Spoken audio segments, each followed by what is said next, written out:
Om Swastiastu, selamat pagi, salam merdeka belajar. Perkenalkan, nama saya Iwayan Eka WK SPD, tempat tugas SDN Negeri 2 Blimbing. Saya mengikuti pelatihan ruang tumbuh di kelas E mengenai materi mengenai refleksi kritis merdeka belajar sesuai dengan filosofi Ki Hajar Dewantara. Ki Hajar Dewantara memiliki konsep tentang pendidikan yang didasarkan pada asas kemerdekaan yang memiliki arti bahwa manusia diberikan kebebasan dari Tuhan yang Maha Esa untuk mengatur kehidupannya dengan tetap sejalan dengan aturan yang ada di masyarakat. Apakah itu merdeka belajar? Keterampilan yang dimiliki oleh siapapun, baik dari murid, siswa, guru, untuk berkomitmen terhadap tujuan pembelajarannya yang mandiri terhadap cara mencapai tujuan dan bagaimana dia berefleksi. Jadi saya pernah melakukan pembelajaran luring ini. Jadi pembelajaran yang merdeka adalah memiliki kebebasan dalam berinovasi, mendesain pembelajaran dan berkreasi demi mencapai tujuan yang setinggi-tingginya untuk kesuksesan anak didiknya. Jadi saya kutip pemikiran Dewantara itu adalah guru ibarat petani. Guru ibarat seorang petani ialah seorang guru ibaratnya sebagai tanah. Jadi sekolah itu ibarat sebagai tanah, sebagai tempat yang untuk bercocok tanam. Murid itu diibaratkan bulir-bulir yang akan ditanam. Jadi benih adalah murid-muridnya dan sekolah itu sebagai tanahnya. Strategi pembelajaran adalah cara pengolahannya yang berpusat pada siswa.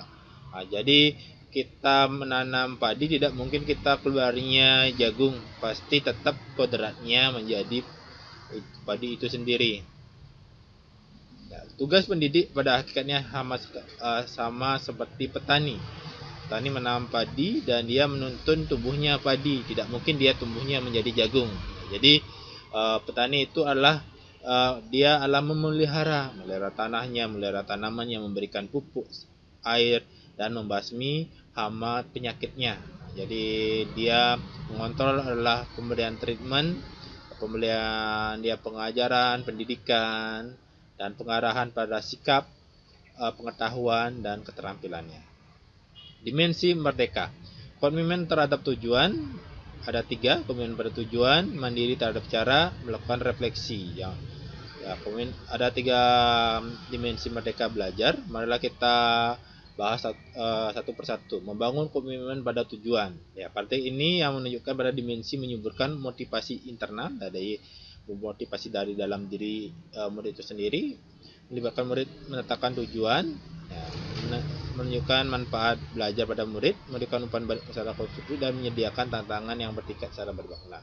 Yang saya lakukan adalah untuk kesepakatan kelas, jadi itu adalah dari pihak siswa.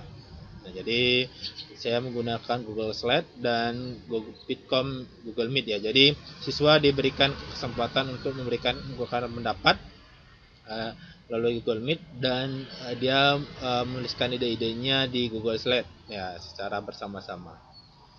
Kita juga membangun kemandirian belajar dan mengajak murid untuk mencari informasi, memfasilitasi murid mendapatkan pengalaman berhasil dan membangun rutinitas kelas yang positif. Mengajak murid memantau kemajuan belajar dan melakukan diferensiasi pembelajaran. Jadi pembelajaran yang berpusat pada kesiapan murid, minat, dan profil belajar murid. Selainnya adalah membangun kebiasaan refleksi. Jadi kebiasaan ini yang perlu ditanamkan oleh guru. Jadi meragamkan pertanyaan saat belajar, mendokumentasikan proses dan hasil belajar, melibatkan siswa dalam melakukan asesmen diri, melibatkan waktu belajar yang tidak struktural, dan menunjukkan toleransi terhadap kekeliruan. Pendidikan dan pengajaran hanya dapat menuntun tumbuhnya hidup kodrat yang ada pada anak, agar tumbuh dan berkembang dan tidak mengubah kodratnya. Jadi anak tersebut adalah memiliki misalnya kodrat alamnya adalah dia tinggal di pegunungan, jadi dia di pedesaan, kita mengajarkan adalah cara bercocok tanam. Ya, jadi tumbuhan yang ada di sekitar. Jangan kita mengajarkan mencari ikan. Ya, jadi jika untuk itu adalah agar pembelajaran itu lebih kontekstual sesuai dengan yang ada di alam atau yang di lingkungan sekitar siswa, dan juga sesuai dengan perkembangan zaman. Ya, jadi perkembangan zaman sesuai dengan teknologi saat ini. Mereka beragam dan keunikan dan gaya belajarnya masing-masing. Kita sebagai guru harus mengenali tuntun mereka agar memahami kelebihan dan kekurangan diri dan dapat mencapai yang terbaik yang mereka lakukan. Nah, jadi kita sebagai guru harus mengenali keunikan dan gaya belajar audio, visual maupun kinestetik. Guru harus mengetahui pengetahuan yang diajarkan dan bagaimana cara mendidiknya. Ini di Tabanan pernah mengajarkan adalah guru kunjung, tapi di masa pandemi atau di PPKM, jadi lebih memaksimalkan teknologi atau pembelajaran daring.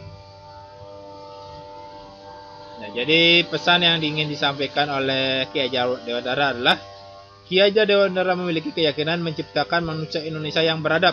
Maka pendidikan adalah salah satu kuncinya.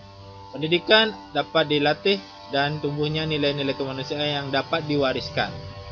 Sekian dari penjelasan saya. Jika ada kekurangan dan masukan untuk pengumpulan tugas ini, saya mengucapkan terima kasih. Om Santi Santi Santi.